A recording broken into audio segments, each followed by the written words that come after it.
Saya terpantik oleh kemarahan.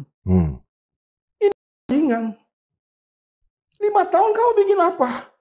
Waktu jadi Menhan, kamu tahu arah kebijakan Jokowi itu membahayakan keuangan negara. Utang ugal-ugalan, sumber daya alam dirampok. Hak-hak jutaan tanah rakyat ini hilang begitu saja. Kau Menhan pada saat itu, kau punya senjata, kau jenderal, kau Kopassus.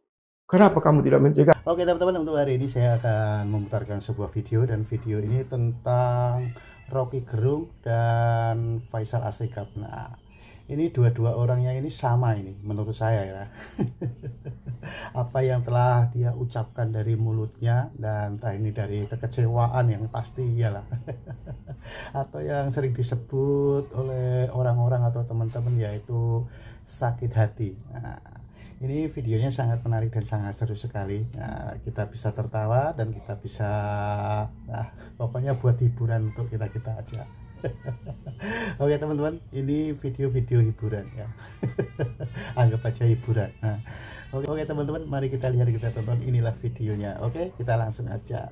Jos. Hai, jumpa lagi dengan saya. Kali ini saya kedatangan tamu yaitu Rocky Gerung. Ayo kita wawancara dengan Rocky Gerung. Halo Mas Rocky Gerung, apa aktivitas Anda sehari-hari? Coba jelaskan. Aktivitas saya cuman bikin ribut tuh dibayar kan. Oh, bikin ribut dan dibayar ya. Selain itu dapat uangnya dari mana ya? Main judi juga bisa dapat. Main judi ya? Wah, ngeri ya. Dulu itu Bang Rocky Gerung pernah belajar di mana ya? Saya dulu mau masuk ITB jurusan Dungur. Lalu pada saat yang sama belajar di FISIP UI jurusan hubungan homo. Oh, di UI masa ada jurusan dungu, jurusan homo. Lalu kenapa Anda tidak menikah ya? Semua orang yang nggak menikah itu homo kan. Jadi gue homo gitu. Oh, Bang Rocky ternyata homo ya?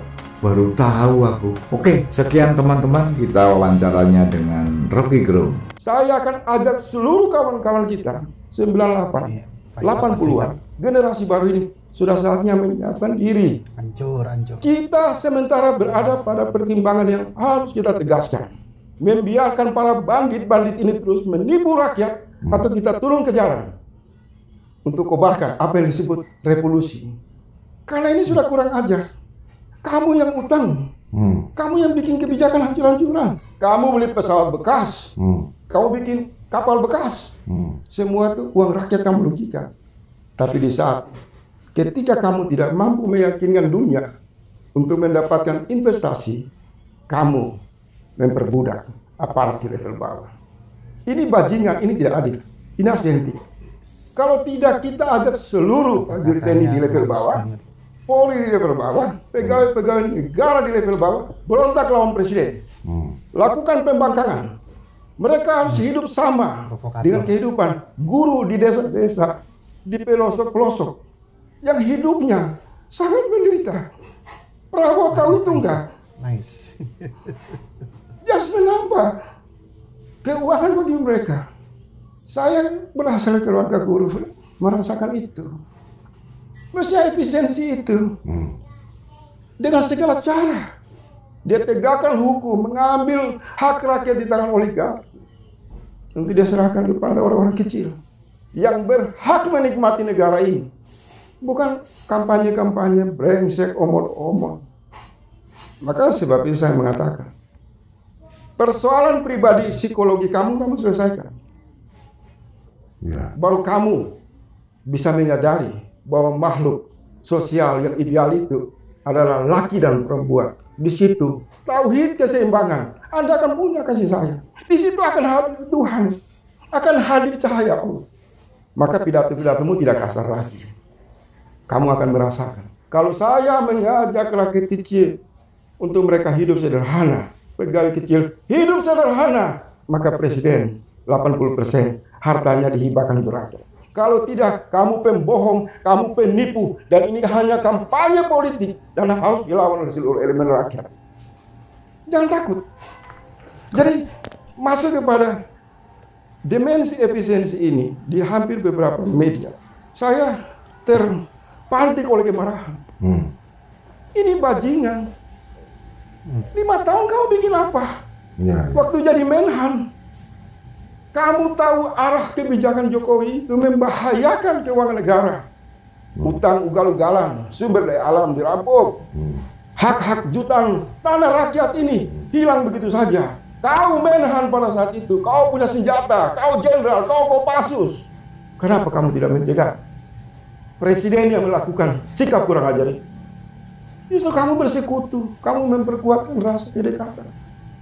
Dan ketika beban-beban itu ditinggalkan oleh Jokowi, baru kau tampil pidato berapi-api, omong kosong, mengatakan saatnya efisiensi anggaran. Ini tidak adil. Saya belum mau menuduh Prabowo loh. Saya masih berhenti. Ada krisis faktor mentalitas, psikologi. Kenapa saya butuh hadirnya Mbak Titi dan agar rakyatnya? Bagaimana kalau seorang pemimpin membuat kebijakan ada perempuan di sampingnya, istrinya? Apakah kebijakan ini dibiarkan oleh istri yang baik? Saya yakin tidak. Kalau ada Mbak Titi di samping Prabowo, dia akan menjadi pembisik yang menyalurkan aspirasi. Sekarang kalau kita lihat memang, Mbak, secara substansi. Jadi sorry Bang, ini agak sedikit emosional karena ini memang seorang Faisal itu harus emosional. Masalah jutaan hajat hidup orang banyak. Jadi pola efisiensi ini adalah copy paste Firaun, copy paste Namrud. Secara pendekatan spiritual tidak ditemukan kepemimpinan yang berbasis arah mana? Keadilan. Karena pidato-pidatonya Presiden, kalau saya baca sendiri itu seperti menampar angin. Tidak ada bikin kita takut dengan pidato-pidato. Padahal katanya nakut-nakutin orang. Substansinya sama Presiden Prabowo kan belakangan kan kita lihat. Ya artinya secara substansi itu menunjukkan ke siapa? Untuk menjawab krisis pada dirinya. Abang ini kalau tidak ada pendamping perempuan di sampingnya, tingkat kegelisahan itu kuat sekali. Mau ditutup seperti apa nggak bisa. Makanya diperlukan. Dan ujung-ujungnya kan orang-orang tidak yang di sekelilingnya tepuk tangan segala macam. Itu seperti orang melihat kita tepuk tangan melihat apa itu kera, apa bro itu, apa yang dia ini pemain di lapangan apa itu? Orang tepuk tangan untuk seekor bro. Iya, bukan tepuk tangan. Mereka pesta-pesta di istana. Mereka pesta, menteri-menteri joget-joget. Di saat presiden mengalami krisis mental, juga menghadapi yang disebut tantangan efisiensi. Ini brengsek nggak nih? Menterinya joget-joget di sana pakai uang rakyat, apakah itu efisiensi? Jadi saya kembali. Itu bukan hanya sekali, Bang. Kata efisiensi itu kan Latin. Iya. Kalau kita bicara kesederhanaan, apa makna kesederhanaan dalam Islam? Bagaimana membangun kesederhanaan dalam Islam? Tidak main-main.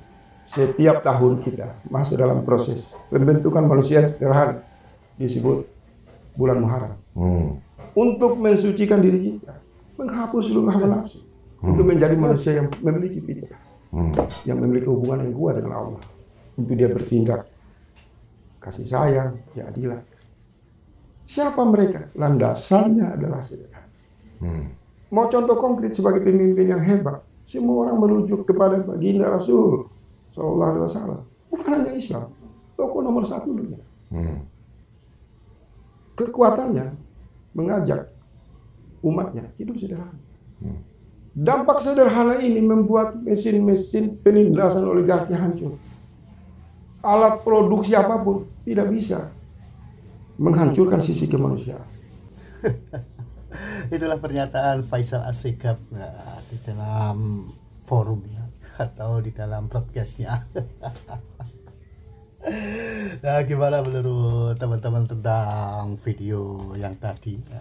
Apabila teman-teman ada pendapat atau ada saran, silahkan komen di kolom komentar. Sampai jumpa di video selanjutnya. Selamat beraktivitas. Sampai jumpa.